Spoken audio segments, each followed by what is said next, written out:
Então, cara, uma parte do meu último fim de semana foi consagrada ao início da releitura de um dos clássicos da literatura brasileira do século XX, Os Cangaceiros, de José Lins do Rego.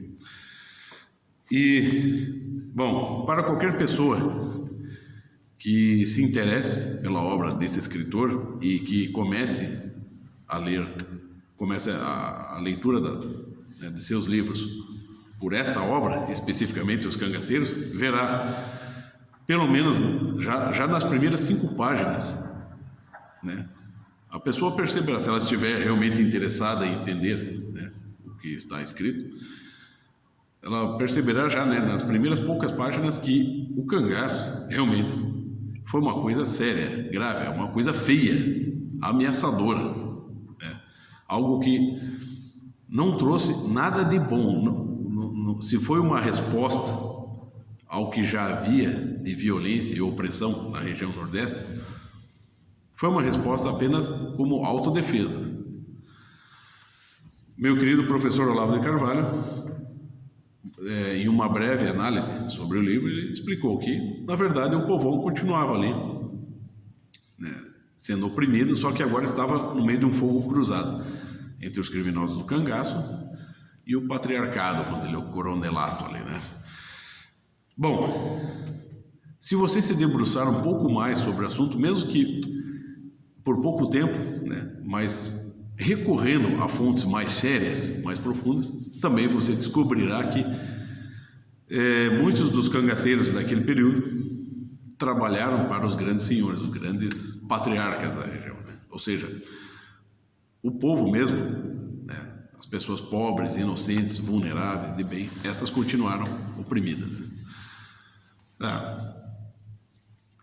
E também eu acho que eu já fiz alguma referência a isso, né? O cangaço surgiu num período em que, por coincidência, a coluna Prestes, né, o grupo de comunistas liderados por Luiz Carlos Prestes, né, fazendo a sua trajetória pelo Brasil, passaram, né, então, pela região de Virgulino Ferreira. E é interessante notar que existe apenas uma foto de Virgulino Ferreira observando a coluna Prestes de binóculo, né? Por que ele não foi atacá-la? Estranho, né? Bom, mas quando eu estava começando a reler aí Os Cangaceiros nesse fim de semana, eu lembrei de que há uns 3 ou 4 anos atrás, em um centro de eventos próximo da minha casa, né, um centro cultural, né, onde ocorrem ali muitas exposições artísticas, e uma vez o tema foi Os Cangaceiros. Perceba quantas homenagens são prestadas, né, ao cangaço, né, ao Virgulino Ferreira e o seu bando de criminosos, todos os anos, né, seja em forma de artigos, revistas, livros, né, filmes, né. Então, nessa ocasião, havia ali uma exposição com fotos gigantescas de cada membro do bando de Virgulino Ferreira. E a história contada é sempre assim, a história contada de uma forma assim, quase uma epopeia, né? Os grandes heróis, né, do Brasil, né? Aí é engraçado assim, aquele texto ficcional, aqueles textos que estavam assim fixados em mesas, né? As fotos em posição vertical, né? E a história contada em textos assim, em placas assim, em cima das mesas, né? Tá. Então você lia aquela história tentando florear, né, a situação do Virgulino, mas quando você olhava para a imagem de cada um dos membros, quer dizer assim, aqueles sujeitos assim,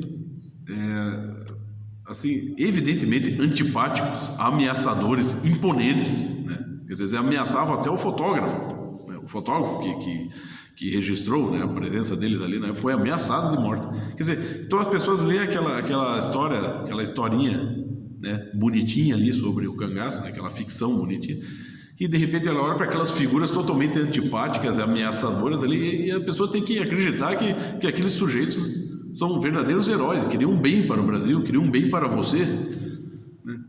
Pô, eu creio que está na hora de começarem a prestar mais homenagem aos grandes escritores brasileiros, principalmente, neste caso, ao José Lins do Rego, que basicamente o nível de escrita dele sobre a sua região, sobre aquele período, é quase de um historiador profissional. O professor Olavo recomenda muito os livros dele. Você tem uma sequência falando sobre toda essa crise aí, todo esse problema da região histórica, que não é só da presença do cangaço. Tem lá, além dos cangaceiros, tem fogo morto, usina, água-mãe, né?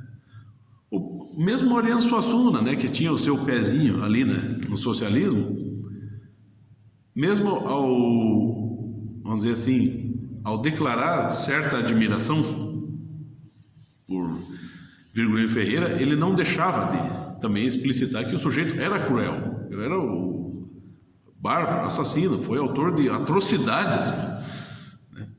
Então, ele tinha essa responsabilidade, Oriano Suassuna, ao explicar, porque ele dizia assim que o Virgulino Ferreira pelo menos representava uma personagem dramática da situação, claro, mas ele não foi uma resposta aos problemas ali, tanto que não resolveu nenhum, não teve nada para oferecer, né, para o Brasil, né?